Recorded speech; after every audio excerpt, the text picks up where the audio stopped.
Harry. Yeah, Coach, when we talked to you a while back and you named the three players that be rotating at each D tackle spot, Antoine Jackson's name didn't really come up, it seems like. What changed moving into this game, and then what allowed him to play so well? Well, he's had a great fall camp. You know what I mean? When you've got 6, 7 guys, obviously I mentioned everybody, but Antoine has been quietly coming along as a player, and he's what we thought he was going to be. He's got a chance to really help us down the stretch, and he did a really great job for us on Saturday. So, his confidence is up now, and I think he'll continue to contribute as we go forward. Over here to the right, Austin. Larry, I've asked you a couple of times about Jae'Sean, how excited he was to go to 3-Tech, and then all of a sudden he's not at that home anymore. He was getting comfortable. How did you guys decide to move him? I guess it was the injuries, but what was that conversation like, and did he take that news well? Because he seemed really excited to play that 3-Tech spot. Yeah, we thought about it for a little bit, if we're to move him or not. We thought the first thought was not to move him because he played so well at the 3-Tech position. But we felt going into the game the first time, we didn't want a freshman to start at that position because they were a running team. And so we had a conversation with Jae'Sean. Jae'Sean's a team player. He didn't blink an eye. And I said, here's the things we'll have to teach you to do. And I tell you what, he did a great job for us. He really did. Played, are you tempted to just leave him there, or do you still prefer him at 3-Tech? I prefer him back at the 3-Tech position because, as you know, my philosophy is 3-Tech. He has to be a great pass rusher. Jae'Sean brings a different level at that position, so we're going to move him back and continue to go forward. Second row right, Tony. Talking about Jae'Sean, was that his best game as a Buckeye? I think it was. I think he did some things that really show his ability. And you saw him run down a jet screen. That's tough to do. And then you saw his pass rush ability, knocking the ball out, a sack fumble. So I think he's in a really good moment, right? But he's had a great camp, so I'm not surprised. The fifth-year player finally gets it. He understands it. And so we're looking for great things from him. And you said you'll have him back at 3-Tech. Does that start this week? Will he be back there this week? That's our plan, is to try to get him back to 3-Tech. And we may move him again, so who knows? Does that mean Tyreek and Tyler are good to go? Not quite yet. We haven't practiced this week, but we've got a plan there if that happens. So we'll practice both ways to see what happens, and then we'll make the decision, get close to Friday. Yep. Front row right, Bill. Yeah. Just in general, you had all those injuries. How do you think your guys just played, especially with the depth? Obviously dominating start, and then the whole defense tailed off. How do you think your guys played overall? I thought at the beginning of the game we played really fast. You could sense that watching the videotape when you get a chance to come back and watch it. I thought we played really fast. I thought our kids did a great job on handling adversity, and that's the biggest thing. We always talk about the next guy up.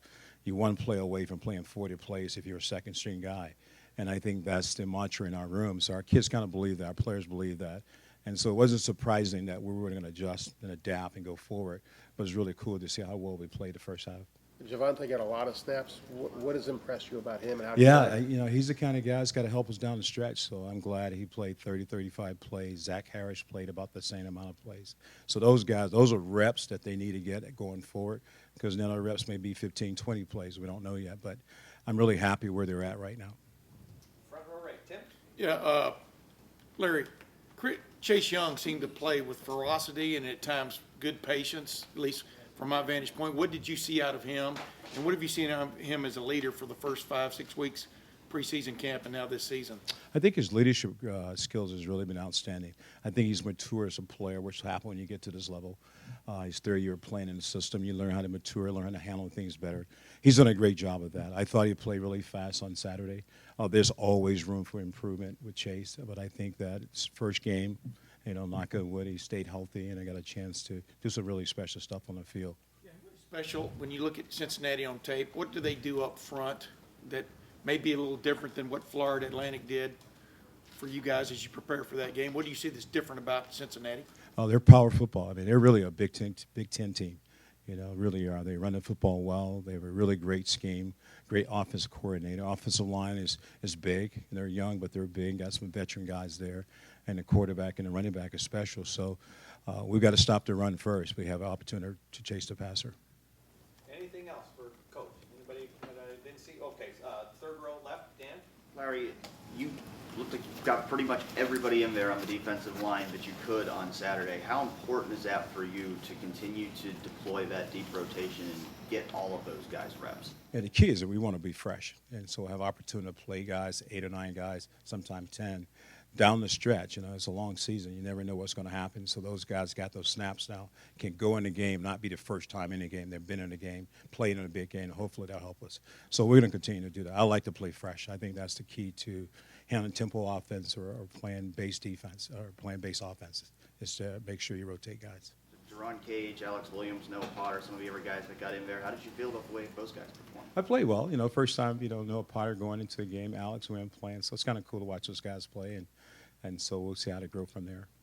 Fourth row left, Jared. I asked Ryan about their run game and about Michael Warren, and when you're playing somebody who's a little different, a guy that's physical and will run through you a little bit, just, obviously you don't play differently, but how do you coach a little differently? Well, we got to coach a little different this week. We got to stay in our gaps, have great gap integrity, and we got to get his hat to the ball. We got to have more than one guy to get him on the ground. He's a really outstanding back and running really hard, great power, great legs, great first step, and he can make you miss. And so we got to get some hats to the ball to make sure we have a chance to stop him. But the biggest thing really be gapped out, make sure we're in gap integrity, that we're not out of our gaps, because he'll run through one if it's a gap. And final question, over here to the right again, Austin. Larry, I know Jonathan was so excited, senior year captain, and then to have that injury and miss the first game for sure. How did he take that? How is he responding? What's your role in keeping him involved and ready for when he does get back out there? John is a resilient guy now. I tell you, we cried a little bit in the beginning just to get through it. And then he picked himself up and said, hey, I've got a plan. And he's literally living in the training room. I mean, he's there 11 hours, he had a chance, 12 hours. 24 hours, we let him either go to class, but he's got to go to class sometimes. But that's the kind of guy he is, though. He really is. He's working hard. He's been a great leader off the field. He's in our meeting room every day with our players, talking to them, especially the young guys, encouraging them. So he's been a real plus off the field because he's not playing, but he brings a lot to the table. Great. Coach, thank you very much. Yep, you got it. Thanks, Larry. Thanks, Larry.